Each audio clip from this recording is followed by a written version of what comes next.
Mga health benefits na makukuha natin sa luya o ginger. Ang luya ay ang isa sa pinakamasarap at pinakamasustansyang pampalasa. Isa itong namumulaklak na halaman na nagmula sa bansang China. Halos katulad nito ang turmeric, cardamom at galangal sa itsura at sa lasa. Kilala itong natural na halamang gamot na ginagamit na noong una pang panahon. Nakatulong ito umano sa digestion, nausea, panlaban sa trangkaso, sa sipon at marami pang iba. Isa rin ito sa hindi nawawalang sangkap sa mga lutong Pinoy dahil sa kakaibang lasa at amoy nito na nagbibigay gana sa pagkain. Maaring gamitin ito ng fresh, dried, powdered, oil o kaya naman ay juice. Makikita rin ito minsan sa mga processed foods o kaya naman ay sa mga produkto ng cosmetics. Ayon sa mga pag-aaral, ang luya rin ay may anti-inflammatory at antioxidants properties. Nakakatulong din umano ito upang mabawasan ang oxidative stress na resulta ng sobrang free radical sa katawan ng isang tao. Aalamin pa natin ngayon ang iba pang benepisyo ng luya sa ating katawan. Pero bago ang lahat, dapat tandaan na ang home remedies gaya ng pag-inom o pagkain ng luya ay hindi maaaring ipalit sa mga gamot kapag may sakit. Mas mahalaga pa rin na kumonsulta sa isang doktor at sundin ang kanyang payo at resita. So narito ang mga benepisyo ng luya sa ating katawan. Number 1, ang luya ay nagtataglay ng substance na kung tawagin ay gingerol na may taglay na powerful medicinal properties. Ito rin ang main bioactive compound sa luya na may taglay na powerful medicinal properties tulad ng anti-inflammatory at antioxidant properties na kailangan ating katawan. Number 2, epektibong gamot ito sa nausea o pagduduwal gaya ng morning sickness sa mga buntis. Ayon sa pag-aaral, ang 1 to 1.5 grams ng luya ay makakatulong para makaiwas sa iba't ibang uri ng nausea o pagduduwal. Kabilang narito ang seasickness, chemotherapy-related nausea, nausea na dulot ng surgery at morning sickness ng mga buntis. Bagamat ito ay isang natural na halamang gamot, ipinapayo na makipag-usap muna sa iyong doktor bago magkonsumo ng malaking halaga ng luya kapag buntis. Sapagkat sa paniniwala ng ilan, ang sobrang pagkonsumo ng luya ay maaaring magdulot ng miscarriage o pagkalaglag ng sanggol sa sinapupunan ng kanyang ina. Number 3, nakakatulong ito para maibsan ang pamamaga at pananakit ng muscles.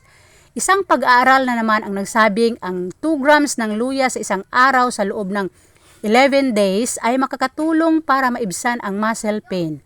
Hindi man ito magdudulot ng mabilisang epekto, nakakatulong naman ito para mabawasan ang pamamaga ng muscles lalo na ang dulot ng pag-ehersisyo. Number 4, ang inflammatory effects ng luya ay nakakatulong din para sa mga may osteoarthritis. May isang pag-aaral ang nagsasabing ang isang luya sa mga benepisyo nito ay kapag inihalo sa mastic, sesame oil at cinnamon ay epektibong pampawala ng sakit at stiffness na dulot ng osteoarthritis kapag ipinahid sa balat. Number 5, ang luya ay may powerful anti-diabetic properties. Ang isa pang kahangahangang luya benefits ay ang pababa nito ng blood sugar level sa katawan na nagpapababa rin sa tsansa na magkaroon ng heart disease ang isang tao. Ayon nga sa isang pag-aaral, ang 2 grams of luya sa isang araw ay nagpababa ng blood sugar ng hanggang 12%. Number 6, nagagamot din ng luya ang chronic indigestion at iba pang sakit sa tiyan. Ang chronic indigestion ay ang pagbalik-balik na sakit sa gawing itaas na bahagi ng tiyan. Ito ay dahil umano sa mabagal na pagkatunaw ng pagkain na nagdudulot ng mabagal o delayed na pagdumi. Sa isang pag-aaral na isinasaga sa 24 na malulusog na individual, natuklasang ang 1.2 grams ng ginger powder bago ka kumain ay nakakapagbilis ng digestion at pagdumi ng 50%. Samantala ang pagkain ng ginger soup naman ay nakakapagbilis ng digestion o pagdumi mula 16 to 12 minutes. Number 7, mahusay rin ang luya bilang pain relief para sa dysmenorrhea. Kung ikaw ay nakakaranas ng dysmenorrhea, ay maaring subukan ang pag-inom ng luya o pagkain ng luya dahil nakakatulong ito upang mawala ang pananakit ng puson dulot ng rigla o menstruation. Ang 1 gram ng ginger powder kada isang araw sa unang 3 araw ng rigla ay maaring makapagpabawas ng sakit na dulot ng dysmenorrhea. Number 8. Pinababa rin ng luya ang cholesterol level ng katawan. Sa isang 45-day study sa 85 na taong may high cholesterol, natuklasan na ang 3 grams ng ginger powder ay nagdudulot ng significant reduction ng cholesterol markers o pagbaba ng cholesterol sa katawan ng tao. Sinuportahan ito ng isa pang pag-aaral sa hypothyroid rats na kung saan natuklasan na ang ginger extract ay nagpapababa ng LDL cholesterol tulad ng nagagawa ng gamot sa atorvastatin. Number 9. Ang luya ay may taglay na substance na nakakatulong para makaiwas sa sakit na cancer. Ang ginger extract din ay itinuturing na alternative treatment para sa uncontrollable growth ng mga abnormal cells sa katawan. Sa isang pag-aaral na ginawa sa 30 individuals, nakitang ang 2 grams ng ginger extract kada araw ay nakababawas ng pro-inflammatory signaling molecule sa ating kulon. Nagtataglay rin ang luya ng 6 gingerol substance na may anti-cancer properties na maaring panlaban sa pancreatic cancer, breast cancer, at ovarian cancer. Number 10.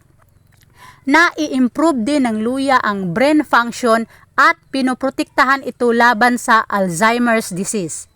Ayon sa mga pag-aaral, ang antioxidants at bioactive compounds na taglay ng luya ay pinipigilan ang inflammatory responses na nagaganap sa utak. Ito ang pinaniniwalaang dahilan ng pagkakaroon ng Alzheimer's disease at age-related brain function decline. Isang pag-aaral rin na ginawa sa 60 middle-aged women ang nagsabing ang ginger extract ay nakakapagpaganda ng brain function. Sa pamamagitan nito, ang pag-improve ng reaction time at working memory nito. Maiwasan rin ito ang pagiging makakalimutin. Number 11. Mahusay na panlaban din sa impeksyon ang luya. Ang active ingredient ng luya na gingerol ay mabuting panlaban din sa mga impeksyon sapagkat pinipigilan nito ang pagdami ng iba't ibang uri ng bakterya. Pinaka-epektibo ito bilang panlaban sa mga oral bacteria, lalo na sa mga may kaugnayan sa mga inflammatory diseases sa gums gaya ng gingivitis at periodontitis. Ang fresh ginger din ay mahusay na panlaban sa RSV virus na nagdudulot ng respiratory infections. Number 12. Nakakatulong din ito sa sakit sa lalamunan. Mahusay rin ang luya bilang home remedy para sa mga masasakit ang lalamunan sa pag-inom ng salabat o ginger tea kapag masakit ang lalamunan. Natutulungan itong maibsan ang sakit. Number 13. Maaring makatulong para pumayat.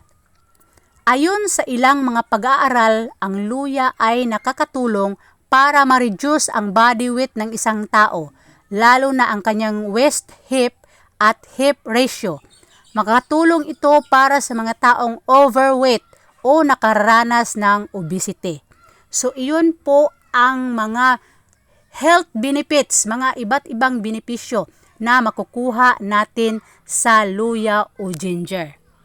Thanks for watching.